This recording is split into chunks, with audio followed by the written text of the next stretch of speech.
नमस्कार रसिक हो.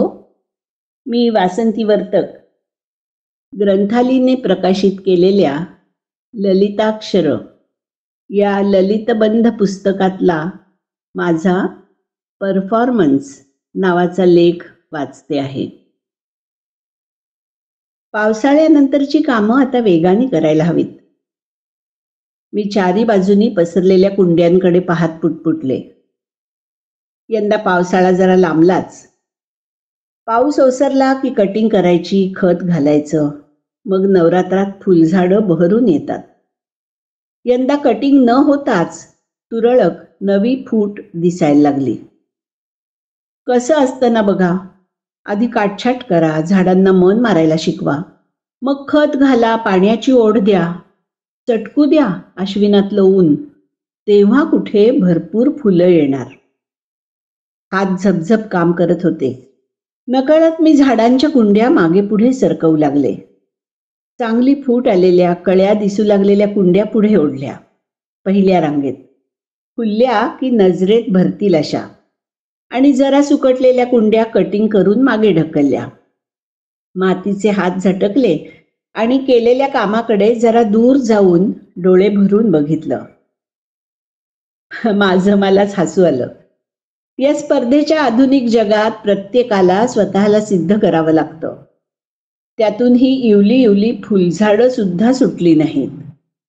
उत्तम परफॉर्मन्स असेल तरच पहिली रांग मिळेल, नाहीतर जा तुम्ही मागच्या रांगेत. मन खूप मागे गेलं. उत्तम परफॉर्मन्स हा शब्द प्रथम ऐकला होता शाळेच्या गॅदरिंगच्या दिवसात. नाटकातली निवड असो किंवा नृत्यातला सहभाग. बाई नेहमी म्हणायच्या, ज्याचा परफॉर्मन्स उत्तम त्यांची निवड होईल नाटकात, आणि ज्या ग्रेसफुली नाचतील ना त्यांना स्टेजवरची पहिली रांग मिळेल बरं. जे आहे ते आपण उत्तम करून समोर मांडणं, सादर करणं म्हणजे कला. त्यामुळे बाई खुश होतात, प्रेक्षक आपलं कौतुक करतात. ही कलेविषयीची पहिली भाबडी कल्पना. पुढे अनेक टप्प्यांवर अनेक कलाकारांचे वेगळे वेगळे परफॉर्मन्स पाहिले, अनुभव घेतला, अगदी भान हरपून आनंद घेतला. मन सतत सादरीकरण या शब्दाभोवती फिरत राहिलं. एखादं बीज अंकुरतं, त्याकडे आपण किती कौतुकाने बघतो, कारण ती एक सृजनाची प्रक्रिया असते. अप्रूप असतं त्याचं. पण अंकुर फुटण्याआधी बीजाला आधी भिजावं लागतं, मातीत गाडून घ्यावं लागतं, उन्हात तडकावं लागतं. मातीचे थर ओलांडून कोंब बाहेर आला ना की त्याला मोकळा श्वास मिळतो. रसिकांना या वेदना दिसत नाहीत. थोडं मोठं झाल्यावर कला निर्मितीची प्रक्रिया समजून घेण्याची धडपड सुरू झाली. कोणतीही कला प्रतिसृष्टी निर्माण करत असते. आकाश तर आपण रोजच पाहतो, पण प्रत्येक कलाकाराच्या कुंचल्यामधलं आकाश अगदी वेगळं. प्रत्येक दिग्दर्शकाच्या कॅमेऱ्यामधलं आकाश वेगळं. याचा आनंद आता घेता येऊ लागला.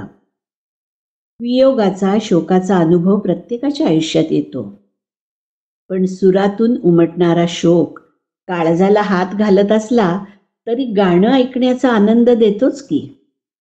म्हणजे त्या क्षणापुरतं कलाकाराचं आणि रसिकाचं एक नातं जोडलं जातं.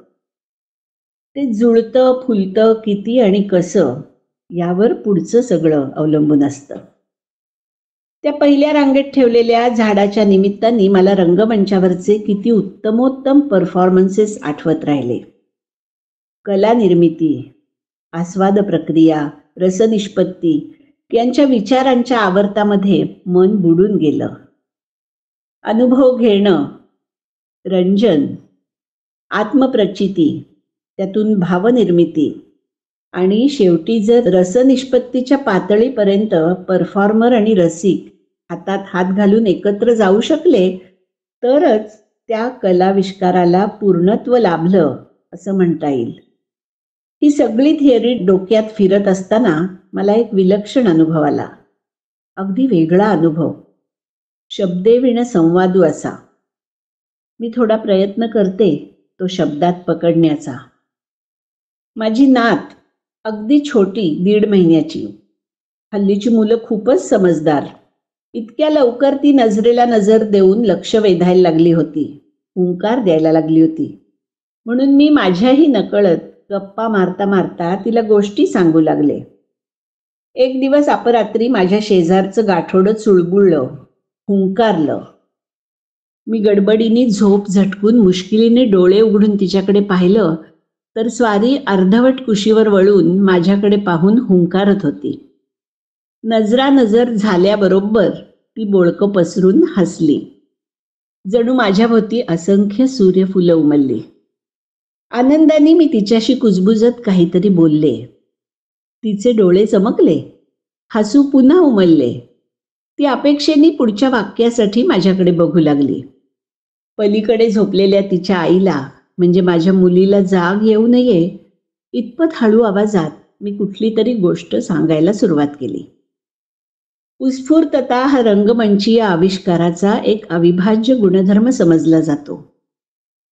इथे मात्र माझ्या गोष्टीला, शब्दांना फारसा अर्थ असो नसो, तो कळो वा न कळो, त्या कोवळ्या चेहऱ्यावरचे क्षणाक्षणाला बदलणारे भाव थक्क करणारे होते.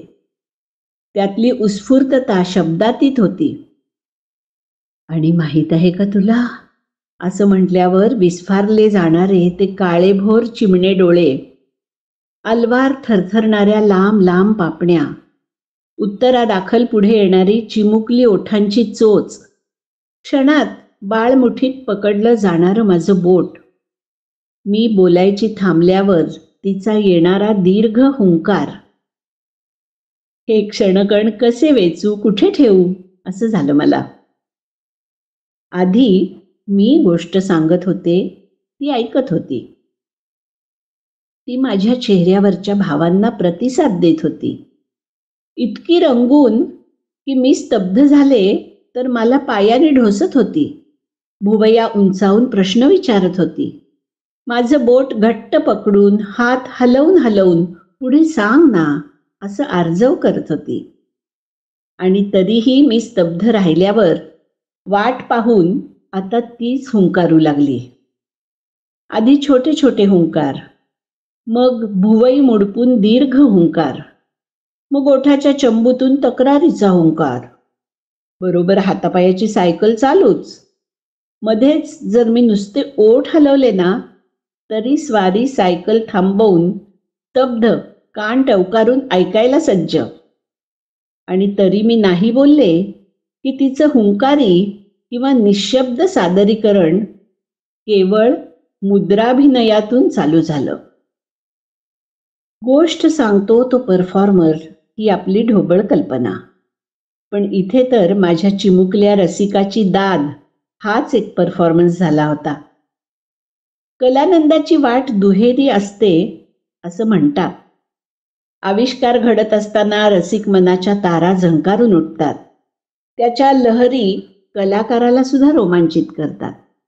कलाकार आणि रसिकाची अशी सायुज्यता, एकमेकांच्या लयीत विरघळत जाणं, हे आपली ओंजळ आनंदानं भरून टाकतं. नातीबरोबर झालेला तो अपरात्रीचा काही क्षणांचा संवाद मला परफॉर्मन्सचा लखलखीत अर्थ सांगून आनंदाचा धनी करून गेला. विश्वरूप दर्शनच जणू. धन्यवाद.